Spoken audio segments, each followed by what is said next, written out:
Welcome, everyone. This is Kristen Markley with the Southern SAWG Food Hub Learning Network, and we're going to be starting the webinar soon. We're just going to give it one more minute for the folks who are connecting to get themselves connected into the webinar program. So we're just going to wait one more minute.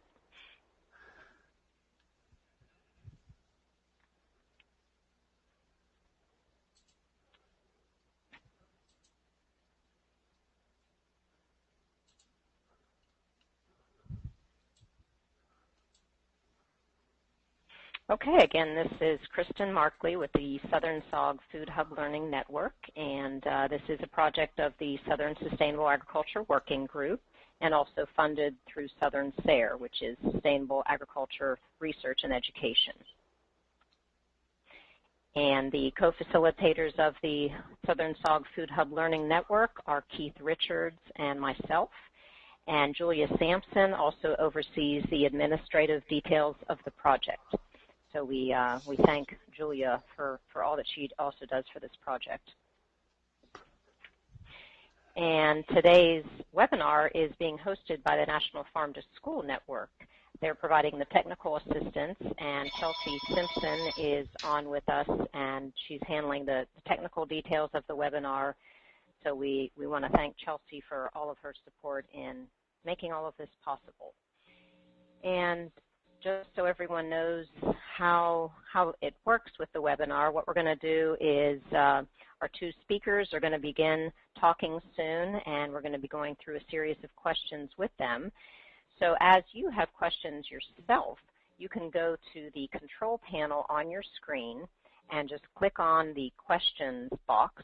There's a little triangle next to questions, so if you just click on that, it will open up the panel, and that's where you can type in and send your questions.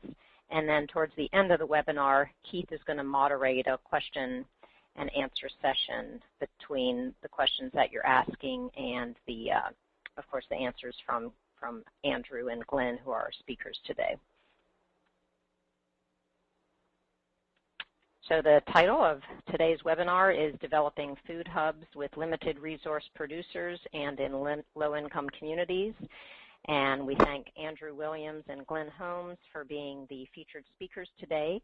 We did send out some information about both Andrew and Glenn so that you had some background information on them before the webinar today.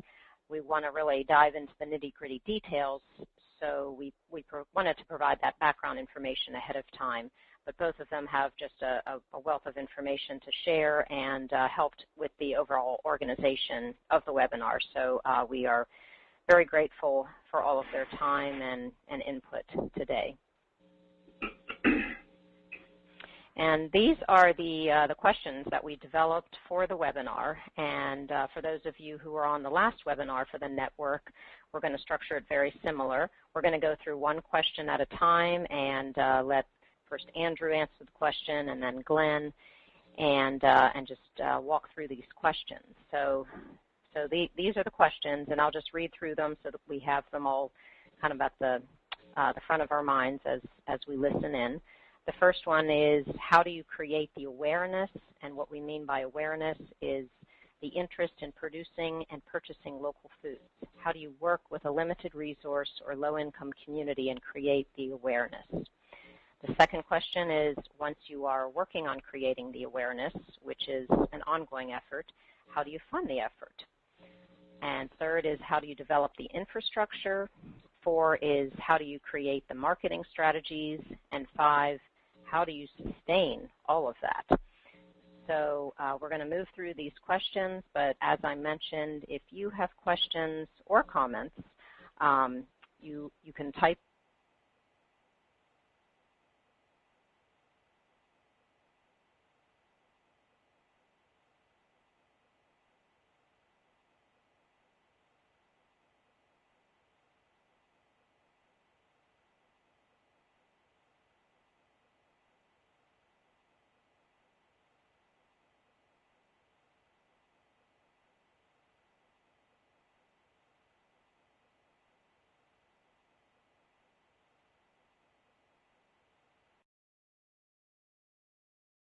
awareness. So we are going to start with Glyen Holmes. You're on. Okay. Thank you, Kristen. Basically, the awareness is created through community organizing, going and attending different limited resource functions in the community and letting them know what opportunities there are for us limited resource farmers to produce product that can be distributed through a food hub. And basically that is done sometimes through networking with other nonprofits and universities and trying to put on different type of presentations showing limited resource farmers what can be done in terms of networking through a food hub. And when you do this, a lot of small limited resource farmers would follow back up with you and pose other questions, but you create that interest by engaging them both in a professional setting and a lot of time on their farm and bringing them in and exposing them to other opportunities going on, not just in their area, but other areas also.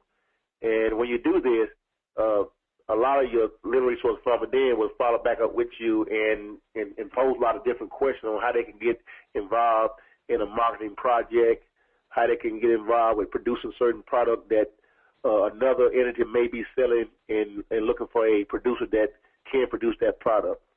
So basically just interaction among the limited resource farmers in terms of in professional settings and out of that professional setting. So I think that's the best way to do it. And sometimes you have to just do a show and tell, put on demonstration at your own and bring them in and show them the opportunity that can be done on their farm, and also that can be done through networking with other small farmers through a value chain system to be able to participate in a food hub. Thank you, Glyen. And one other thing I wondered if you could mention, because I know you talked about a way of engaging the local community is through providing jobs, providing kind of an opportunity for some building of camaraderie, and you had a project recently with corn husking that seemed to build a lot of that camaraderie and awareness. Can you just touch on that for a couple minutes? Right. Sometimes you have to work backwards. You had to create the opportunity to create the awareness. And what we did in Mississippi when we constructed the food hub, we actually developed a market with the State Department of Ag and the State Department of Education. And through doing so, we networked with farmers that were producing the product, but the intent was to try to draw the lower income community in through job creation and show them how opportunity can be tapped into through networking. And what we ended up doing was processing about 6,000 bushels of sweet corn. It was amazing how many participants that we had. I mean, not participants, but they were actually employees because we actually hired them. But the community came out and helped process the sweet corn. And in doing so, we had a lot of interest in value-added processing and in some cases producing the product. So I think sometimes you had to create the opportunity to create the awareness, and I think that worked fine this year, I know. And it's a little costly sometimes to do that, but sometimes you have to go back what I just said a while ago, show and tell. You got to actually show it, the end result sometime before low-income community buy in on what's going on. Thank you, Glyen. Uh-huh. Okay, Andrew Williams, can you go ahead and address that question? Yeah, I think the stage has to be set a lot of time in the low-income, limited resource community. And what in Alabama, working with partnerships like the Wiley Center, the Ford Foundation, and some other partners, we had an opportunity to set the stage looking at how can you take what you have and make what you need. And we started looking at agriculture. and small scale type agriculture. And then from that, we realized that in order to do that, you got to have a pivot point, or you have to have an anchor somewhere in order to make that sustainable and make that be around for a while in terms of infrastructure, that kind of thing, because in many cases that's a disconnect in these communities from the land. And when you begin to start trying to reconnect them to the land, you have to look and start at ground zero in order to do that. In many cases, that disconnection is about 3 generations deep. And a lot of the work in the land and the hot work and the sweaty work, the dirty work, so to speak, have been removed in many cases from the community.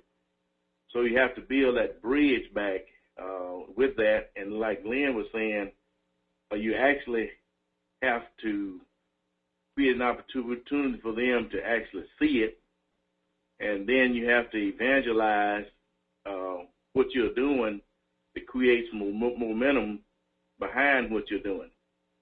It's not a very hard sale because these same communities don't have an opportunity in many cases to create wealth. So if you begin to demonstrate and show how possibly wealth can be created through small scale agriculture, then the community come on board.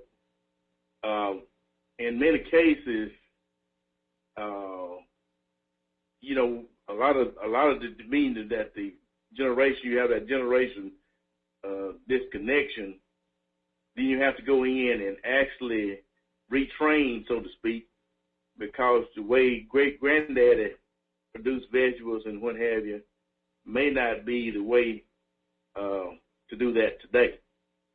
So you have to do a whole lot of awareness from the health standpoint that locally grown vegetables are good for the adults as well as the children. And then you start building from that foundation.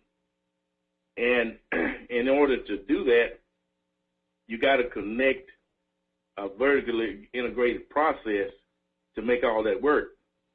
Because when you start working with a food hub or creating the awareness, there's very little forgiveness when you come on the scene and become competition for people that have been in the produce business for a long time.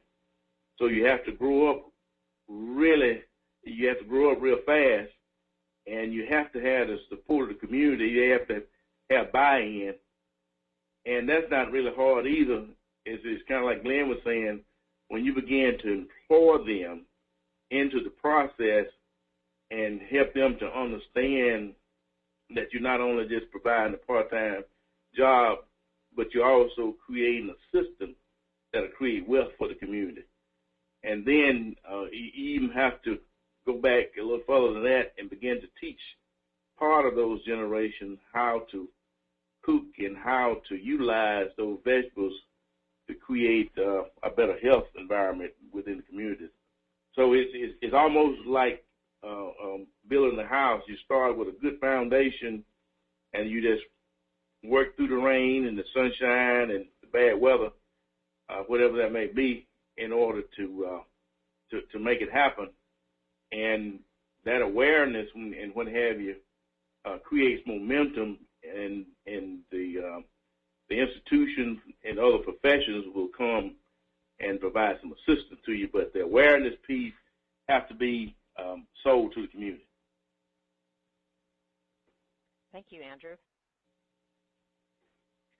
All right, we'll move on to the next question. Once you are working on creating the awareness, which is an ongoing effort, how do you fund the effort? And this time we will start with Andrew. Well, you once you get the wagon rolling, so to speak, then people within the community that has resources will come to your rescue. And that's what we found in Alabama is that we started with whatever resources that we could muscle up from partnerships and what have you, and we just kind of told the story of what we was doing, and then we went into the communities to build the capacity as it relates to what we was trying to do. Not only was we trying to create an opportunity to grow food, but we was trying to create jobs, we was trying to create wealth, we was looking for economic opportunities. And believe it or not, in these communities, the awareness may not be there as to how you can take food and create wealth, but they are looking for opportunities somewhere. And in many cases, in the rural communities and low-income communities, all we have is the land. And a lot of time, being disconnected from the land, we don't know how to utilize the land to create wealth. And so this young man in the picture here, moved away from the community and wanted to come back. So the phone calls, if I come back, can I somehow or another find employment in my hometown? Is there anything there? And it just happened that we were working on this system, so we was able to plug him into the system. And a lot of times in these communities, there are skill sets that can help you to get where you need to go. And this young man here has construction skills. So when we started trying to renovate a food hub, then he was able to help us to do that, and at a price that we could afford. So by everybody working together and understanding what it is that you're trying to do, then you look for opportunities for volunteers and look for opportunities for people to donate whatever they have to try to create something. So this make a happy project. Thank you, Andrew. And Glenn. Okay, Kristen. Well, basically, the way you fund it is you got to be a futuristic thinker. And in doing so, what we have done both here in Florida and in Mississippi, and even throughout the South where we work at, but specifically with the food hubs, is try to think ahead of the situation and create opportunities prior to that. And a lot of times, before we even try to seek out any grants or anything like that, we try to first look at the market and develop a market for a product, because I believe the market is what keeps the organization around. Grants are good, but they're here today, gone tomorrow. They're real competitive. A lot of times it's not the best proposal that's funded, that's written. Sometimes politics gets in that. And so when you're a limited resource farm organization, it costs money to politic. And so a lot of times if you politic, you end up straying away from your basic foundation. And so what we try to do, or what we have done over the years, is develop a strong market for our food hubs.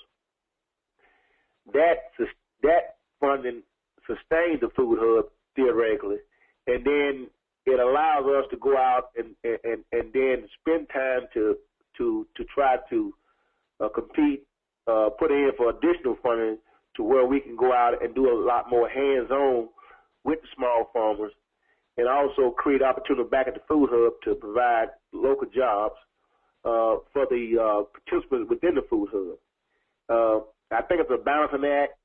You need subsidizing. Even big farmers get subsidized, so you need some type of subsidization to be able to help you move to the next level, because a lot of times you're going to spend more money helping small farmers than really is cost effective to do sometimes. But our mission is to try to help sustain small farmers on their land and involve them in the bigger picture of agriculture. So really, Christian, to answer that question about how do you fund it, I think both through sales and also through any type of foundation that can help you to help yourself as well as the small farmers. And it's critical to not depend on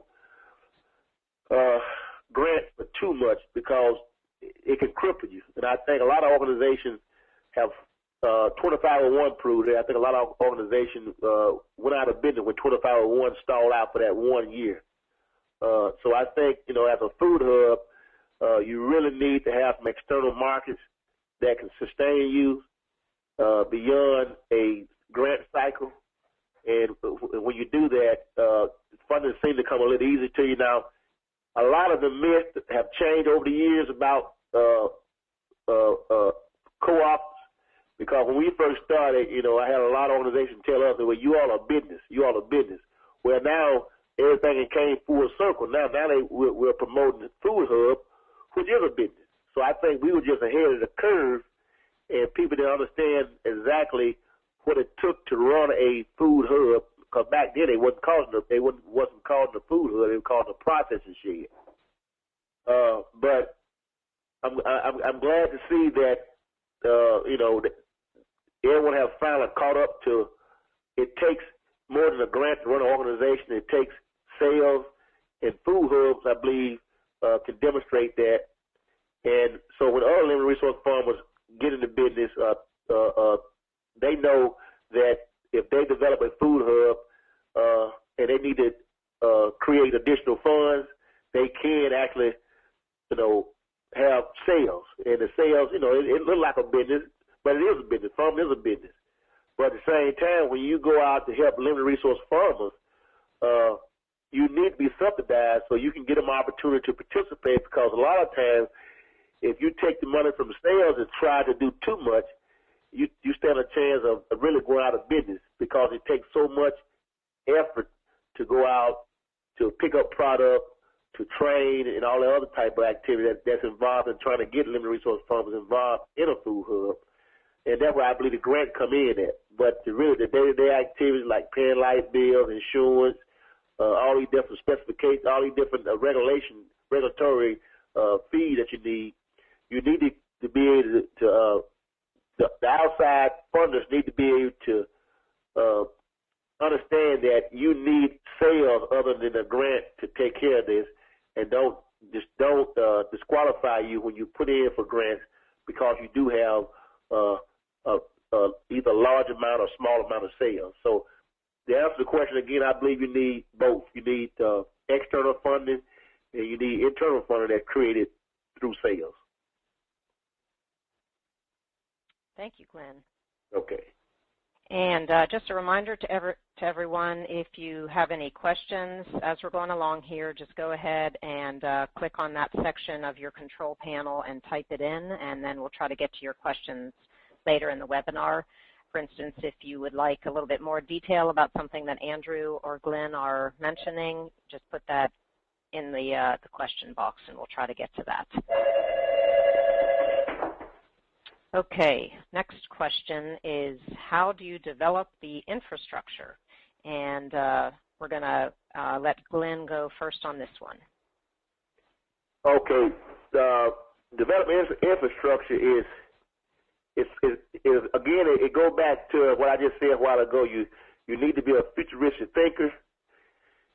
And infrastructure development really starts with marketing, knowing what you want to try to introduce small farmers to, and trying to figure out what infrastructure you need to, in our case, to value add the product.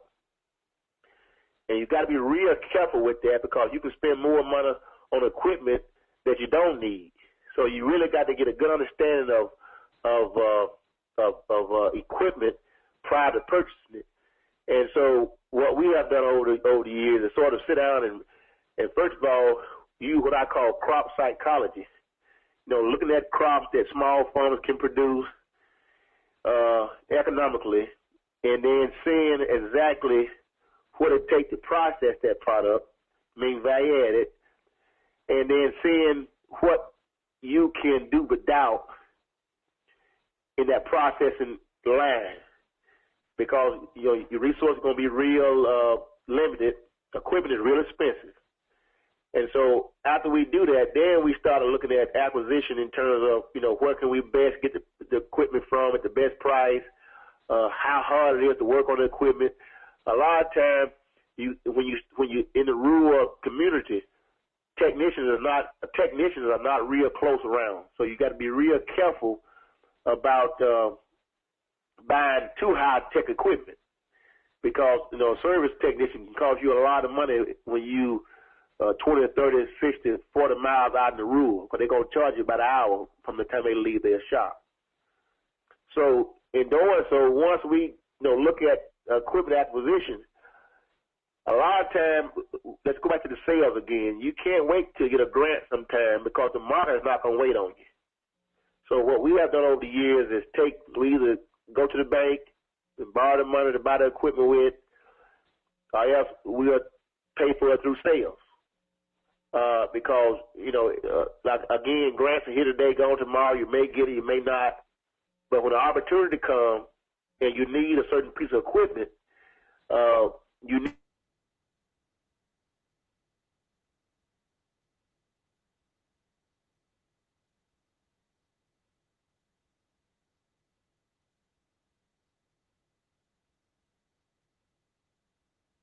a producer that would produce a sweet corn, but he couldn't value added process until complex. So, we had purchased a piece of equipment the year prior to do a better job on our leafy green production. But in doing so, that same machine allowed us to process the sweet corn. So, you try to make a good professional guess on what piece of equipment you can buy, but you also look at a piece of equipment that can do multiple jobs, and that would eliminate you having to buy 2 or 3 different pieces of equipment. But again, we worked with Windrock on that also. They helped subsidize that to where we could buy that piece of equipment last year. But this year we had to use money from our sales to modify that equipment in order so it could process sweet corn. So a lot of the infrastructure that you get, you got to do what Andrew said a while ago. You want to net with the community some to keep down the cost of putting up a building, putting up air conditioning, refrigeration, electrical. A lot of that stuff you can minimize the cost of it through relationship building prior to that situation coming up. So it's critical to network with people in your community with certain skills, electrical, carpentry, masonry, because you're gonna need those. You're gonna need to pull those guys when you start to invest in buildings and transportation. And so I call it relationship building, because you're gonna need those guys, because a lot of times you can't pay the full value of what a job is worth, because you just get started off. And so going back again to the first question, how do you create awareness? Well, you do that through network building again. And so when you create the awareness and there's opportunity to come for someone to help you, well, more than likely they'll come around and help you install a lot of this infrastructure that you need. But and again, you can look, you can talk with rural development. They got a program called the ORBEG, to where they can buy certain equipment for nonprofits or developing groups. In doing so, then you need to really network with your economic developmental council, because a lot of times rural development like to run that equipment through a what they call a pass through. And that would help you subsidize again. But now keep in mind, when you buy all this equipment, whether it's trucks or whatever, it's a cost to that. You got to be able to cover the insurance, repair. So again, that's why I keep on saying sales are critical in running any kind of organization, because just because I give you a truck, that don't mean you can afford to put a tag on it, pay for the insurance. So infrastructure is critical, and how do you get it? You get it through sales. You get it through networking with different nonprofit organizations, showing them what your mission is, and hoping they will invest in that. And then a lot of times you can work with through USDA and try to work through some of their programs that will allow you to buy infrastructure, like processing equipment and even trucks. to distribute your product on.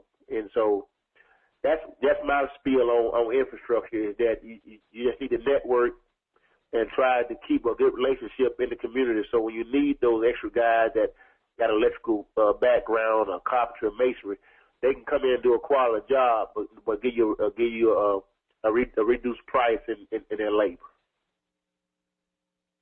Thank you, Glenn. Okay.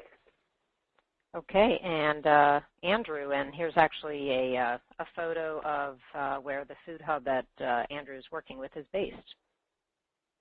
Yeah, when you're looking at infrastructure and what have you have to grow to it. We kind of caught the wave, so to speak. We kind of was out there trying to feel our way as to how we can make this work and what have you. And then looking at what Walmart was trying to do across the landscape. And looking at what they was doing and watching what they was doing, they was kind of at the upper tier of trying to work with limited resource farmers, kind of like we was. And a lot of the requirements and what have you that Walmart was expecting out of small farmers, a lot of those farmers had to grow to that.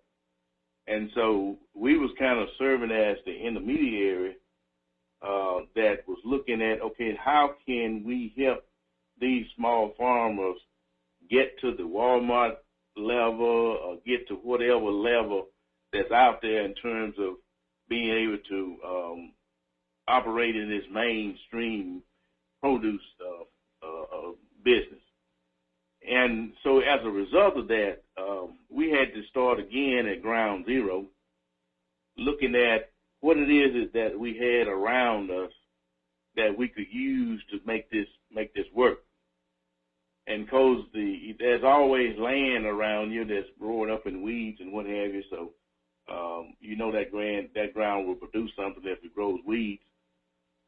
But in looking at trying to develop a quality product, you almost got to start teaching the farmer, okay, this is what you need to do in order to grow a quality product rather than growing weeds. Because it'd be nice if we could find a market for weeds, but we hadn't been able to find that yet.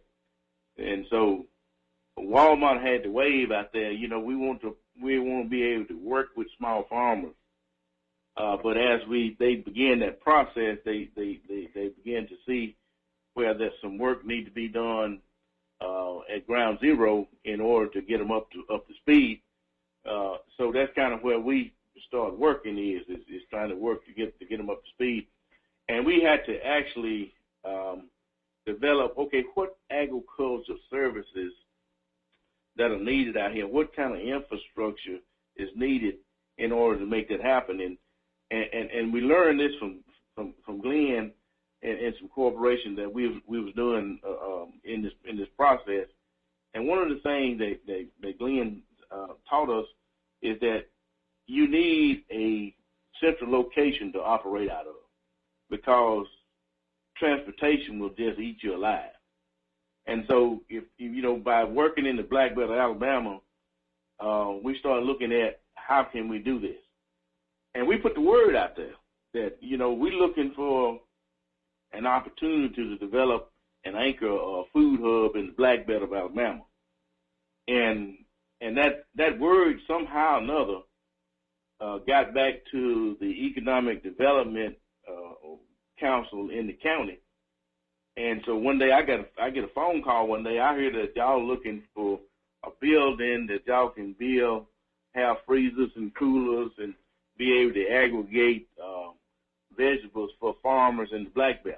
And of course, we that was an answer to our prayer, and we said yeah. And like Glenn said, on the politics side of things, we said, you know, we gave you the information and you put it in the proposal and what have you, and that'll be the last of that. But about a month later, I get a phone call saying, The county just bought the National Guard Armory Complex, and the military shop part of it goes to for your food hub or for your aggregation center. And so, you know, we saying here now, you know, you have to be careful what you pray for. And like Glenn said is, all of a sudden we went from a zero light bill to a large light bill. We went from a zero gas bill to a huge gas bill and a water bill and a lot of other bills. But you have to step up to the plate and figure out, okay, I can't operate, I can't do this unless I have the infrastructure. And so once it's falling in your lap, then you have to call back on your partnerships.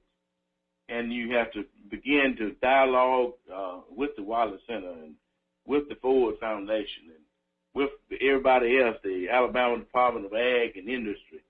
And there's a list of folks out there, you know, that can help you do what you need to do. So I would say that for the infrastructure and what have you got to bring the partnership on board, and you got to find out what the wave is. You know, I never did in surfing, but they always use waves in order to make that sport work. And so the other piece of that is what is it that you already have in your hand? You know, do farmers and people around you, do they have pickup trucks? You know, do they have what do they have? And then you just simply ask, well, you know, we're trying to develop some wealth utilizing vegetables produced by small-scale farmers. What do you have that you can bring to the table? And you'll be surprised at people that have like minds and want to see things happen. And the process that seems to feed on itself, if you can stay sane long enough to be able to pay the bills. But what we have found is that money always follow a good idea. And in limited resource communities, there's no different. If you can come up with a good idea, somebody will step up to the plate and be able to help you to move it forward. You have to keep your politics right. Like Glenn said, it becomes expensive. But coming into this building, you know, the cover was out. You know, and I called the commissioner, and, you know, and within an hour, he was in helping to do whatever needed to be done. The other piece that we found in terms of infrastructure, most of the time when you got a building this size, you don't need all that to begin with to do your vegetable business. So you look around, okay, who can I partner with to be able to incubate other type business?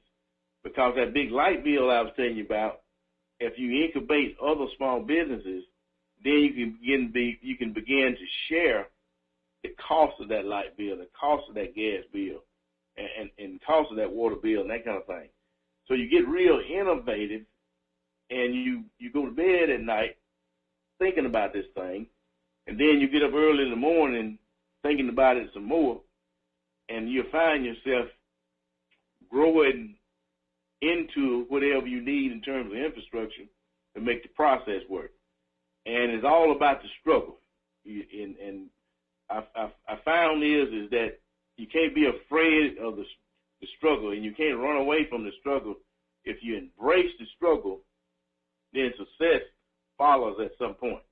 And I'm still looking for the ultimate success on this thing.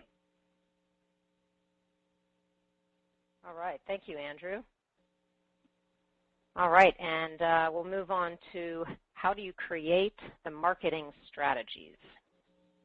And let's start with Andrew for this one. The awareness piece that we talked about earlier go hand in glove with marketing, because in many of these low-income, limited resource communities, the community have put its source of food in foreign hands as it relates to the community. A lot of the communities, as you look around, very little food is being produced locally. And as we started looking at this, we somewhat had to reinvent buying locally, because the reason why most of these communities don't buy locally, because there's nothing there to buy locally. It always comes from somewhere else, and that's a part of that generational disconnection that we talked about. So when we start looking at markets, okay, what's out here? Who can we sell to? And that's a little bit of a gray area, because nobody is really selling out there, so you don't really know. So you can't sell it unless you got it. So we started working all levels at the same time. Okay, let's teach small-scale, limited resource farmers how to produce a good product. And I always been told that a good product will always sell. So when we started producing a good product, we didn't have any problem selling locally. We started selling at farmers market. And, you know, you have to need to start somewhere. So we started selling at farmers market, and a lot of the small communities that only give you a certain capacity in terms of sales. But when you look at the broader community, the more you broaden the circle, the more customers that you take up. Especially those families that still remember how they used to eat those fresh vegetables from the farm. A lot of those are still out there, but they are buying these vegetables from other places. So we start creating awareness about what it is that we're doing, and then the question becomes, what is it that you have? And like Glenn said, you got to start with something that they know about, that they're accustomed to, and collard greens is a flagship in the African American community, along with a lot of other things like okra and what have you that they brought from Africa. So you start looking at growing those things that they're familiar with, and then they will sell it for you, because when they get these fresh vegetables, they're going to tell the church members, they're going to tell the people in the neighborhood, and then sometime in the community, these vegetables just smell like they used to smell. So they when they begin to smell that, they where did you get that? And then they say, well, you know, down at the food hub, they're selling this. And then you begin to evangelize how good you're doing with what you're doing. And that's what we did in the Black Belt. And that got back to Red Diamond, who is the iced tea folks and coffee folks. And so they came to one of our, I call them evangelistic meetings, where we talking about what we're doing. And they got religion, so to speak, and said, well, you know, I can feel this. And we got networks all over the Southeast. We got a hub in Birmingham. And they said to us, we know you're struggling because you don't have the infrastructure to be able to distribute the product. So I tell you what, if you can process it, then we'll come to your food hub, pick it up, and then we'll distribute it back out to our customer base. And it just so happened that they was beginning to take on a fresh vegetable line. And so the first chopped collard greens was the one from our food hub. So the key to this thing in terms of marketing have a product, have a good product, and then teach farmers how to produce the best product and how to market that product. And a lot of times the farmer may not have the skill set to be able to do that, do the right presentation as it relates to that. So the food hub is there to provide an opportunity to help overcome that. And then as a result of that, as we build the markets, then the farmers can increase their production. As the farmers increase their production, they're going to need more community part-time labor. The food hub going to need more labor. And so before you know it, over time, you'll be creating wealth. So the market piece of it is an innovative piece. And that's another piece that has to be, you have to go to bed at night thinking about it, and you have to get up early in the morning thinking about it. And as a part of that, whoever is participating in that have to be in a position to be able to volunteer his or her time at a minimum cost to be able to make that happen. If you got to work a 9 to 5, you may not be the person for this. But there's retired people and people in the community that want to see their community grow. That's the kind of person that you're looking for that can fit into your marketing scheme. Somebody that have a passion for it. So marketing is an innovative piece, and you can't sell it if you don't have it in the storehouse. Thank you, Andrew. And Glenn and Andrew, just to give you a little heads up on the timing, we're starting to get closer and closer to the end of the hour. So if you're able to just condense your questions a little bit into 3 minutes, if that's possible. I don't want to cut you too short because you have so much great information to offer, but if you're able to maybe squeeze it into about 3 minutes, that would help us get through all of the questions and able to wrap things up. But thank you for all that you're offering. This is really wonderful.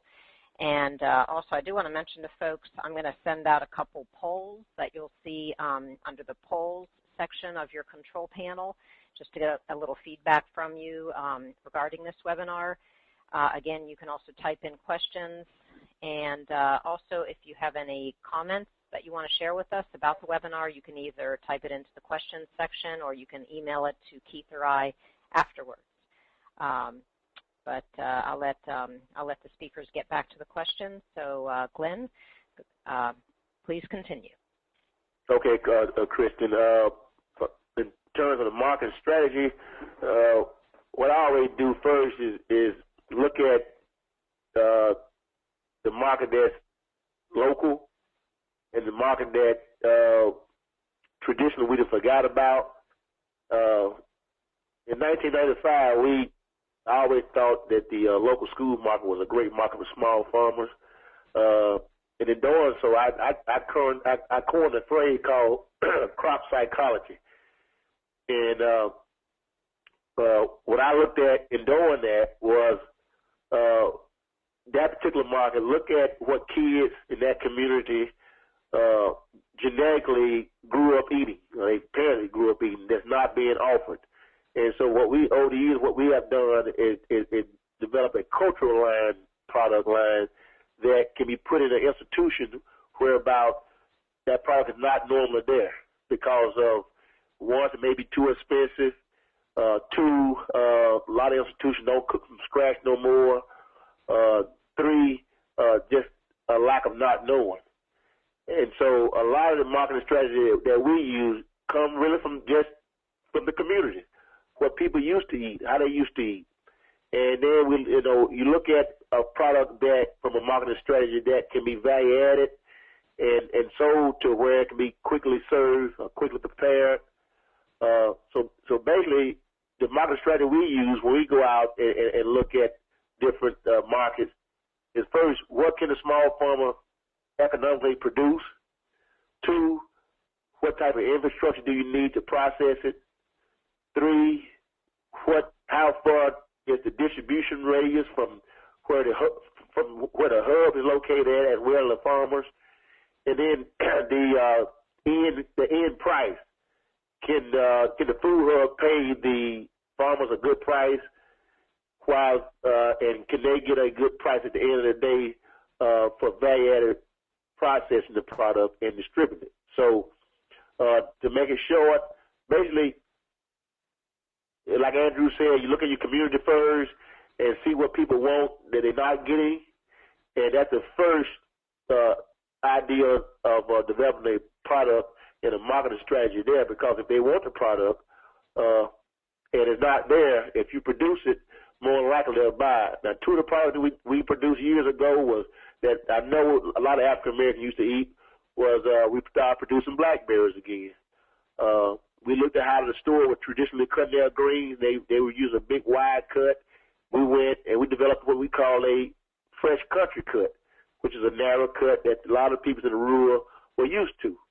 So a lot of your strategy, your marketing strategy, really can come out of your community, and then you as an organizer that need to mass produce that product the way that the community, the market, i.e. the school, farmers markets, nursing homes, will want that, and even your local stores will want that product, and then you just put it in a package that they can easily sell, and you'll be surprised how your sales will grow just from getting the feedback from the local community in terms of marketing and what they want, not what the store will sell in, but what they want. Okay, Kristen. Thank you, Glenn. All right, and here's the final question in terms of the agenda for the webinar, and I did launch a question through the polls section of the control panel, so if you haven't yet responded to that, go ahead and do that. I'm going to launch one more, and again, if you have questions or comments, you can put those in the questions panel. So our next and last question in the agenda is, how do you sustain all of that? And we're gonna start again with Glenn, and we have about 2 minutes for you, Glenn, and about 2 minutes for you, Andrew, and then we can always finish some of your thoughts and continue the dialogue along this question and other questions during the conference call on Wednesday. But for now, if you have about 2 minutes for each of you to address the final question. So, Glenn, why don't you go first? How do you sustain it? I'm going to make it short and sweet. Hard work. Hard work, hard work, hard work.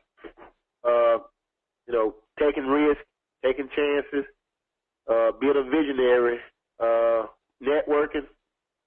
It takes all of the above, because it's just not, there's no one answer fit all. But one answer that I know everybody would have to be a part of in some juncture, and that's hard work, making smart decisions. Hard work and making smart decisions, and that's being a visionary. I think that's how you sustain a food hub or any type of business. Just hard work and being a visionary, and watch your nickel and dimes. I think that's how you sustain it. All right, Chris, I made it short. All right. Thank you, Glenn. All right. And Andrew, go ahead. Well, I think the way that you sustain it is that you got to figure out how to keep the community involved. And I think by making value proposition to people that can help you is the key. A lot of time we have not because we act not. And what I found is that by simply building up enough nerve to go ask somebody to help you, it's your biggest source of sustainability. And then the other piece of that is developing a good business plan and not be afraid of losing money the first few years. So being able to ask for what you need and then have a good business plan that will serve as a roadmap to take you where you're going. What I found is that even people that administer grant funds are looking for good opportunities. And a lot of times we think, well, my idea of what I'm doing with in the Black Belt of Alabama may not be marketable. But when you start looking at how what I'm doing affects the health of young people, then you'll get a positive results from just simply asking for help through value proposition. Is that short enough? Yes, that was great. Thank you, Andrew. Keith, did you want to jump in at all here in regards to the questions, or should we try to address them on Wednesday? I'll just jump in and just say a little bit, and you can follow up, Kristen, and we can probably get this done right about on time. I want to acknowledge that there's been a couple questions that have come in on the written part, one from Kyle and one from Yvette, and they both deal with grants, asking about possible sources of grants or if they know of certain types of grants. And I think we can start our conversation on Wednesday with those questions and dig into that a little bit deeper. And there might be others on our conversation on Wednesday who might also have some ideas. So that might lead into a richer discussion. I did want to ask, I'm going to see if I can get just as short and sweet answers from Glenn and Andrew. For one last thing, you talked quite a bit about partnerships, and I'd like to dig into that just a little bit deeper on Wednesday when we talk. But are there any parting thoughts you have on developing partnerships, either a word of wisdom on how you do it, or who you look for partnerships? And then I'll turn it back to Kristen after I get a thought from each Andrew and Glenn. Well, I think here again, you have to start local first. If you don't have the wave behind you locally, then it's hard to get buy-in elsewhere. And so looking at economic development entities in your county, in your town, because a lot of times they are looking for opportunities. And so starting locally is where we need to start, and then look for other opportunities on the horizon. My thought, Keith, on that is just, finding someone that's got a lot in common with you in terms of what you're trying to do and resources they may be able to share with you and help you move forward. And a lot of times you make those contacts by going to different conferences, like the conference Sarah had in Mobile. There's a lot of people that do the same kind of work that you do, that you develop a network with. So basically, just putting yourself out there and through social media and through just networking with people through conferences.